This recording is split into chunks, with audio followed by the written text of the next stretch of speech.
'69 was horrific because of the burnings out, because of the turmoil that took place in the ghettos.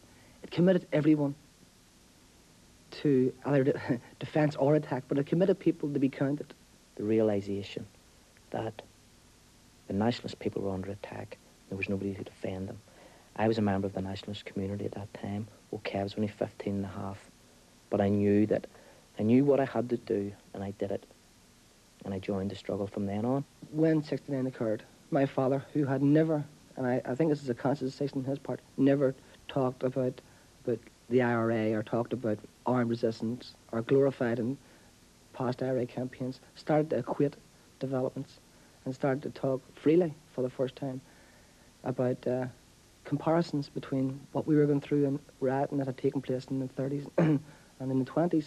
I'll never forget the first time I seen somebody walking down the street with a rifle, and this was in Cumber Street, and taking up position to return fire. And these were just ordinary blokes that lived in the area, and they were taking up arms to defend it. To avert civil war in the province and the possibility of a pogrom against Catholics in Belfast, the British government had been forced to send in the British Army.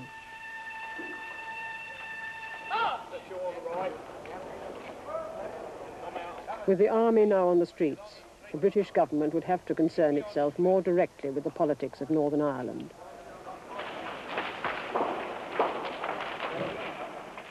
But interest and intervention had come too late. Events now had a relentless logic of their own.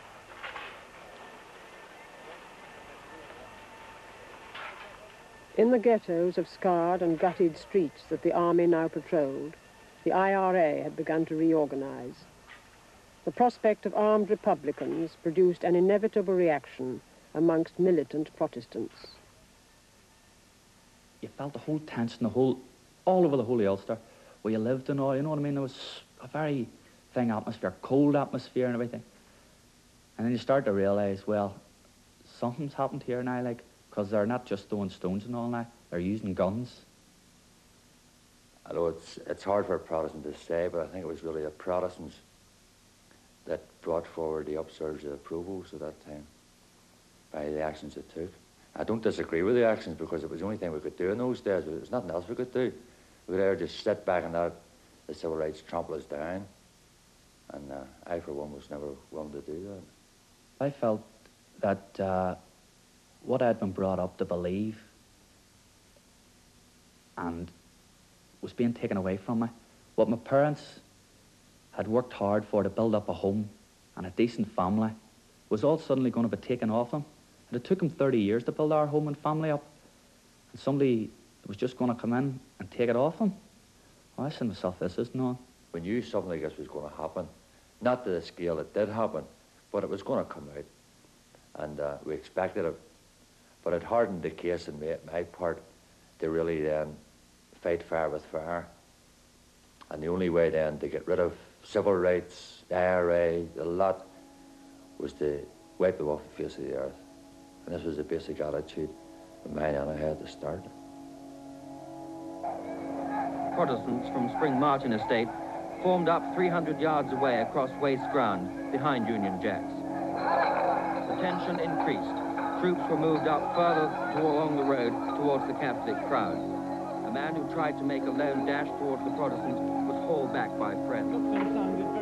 The present phase of the Troubles, the longest in Ireland's history, had begun.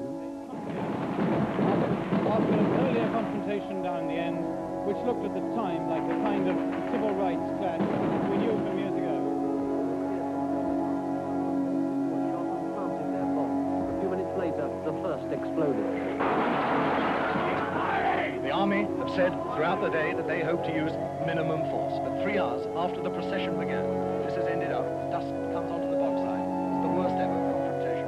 3 hours. The army and bogside. Twice before, the army has successfully defused bombs, but today the terrorists managed to hit a primary target. First among the causes, the Commission puts the growing sense of injustice and freedoms among Catholics over inadequate housing and unfair allocation of houses by some local authorities.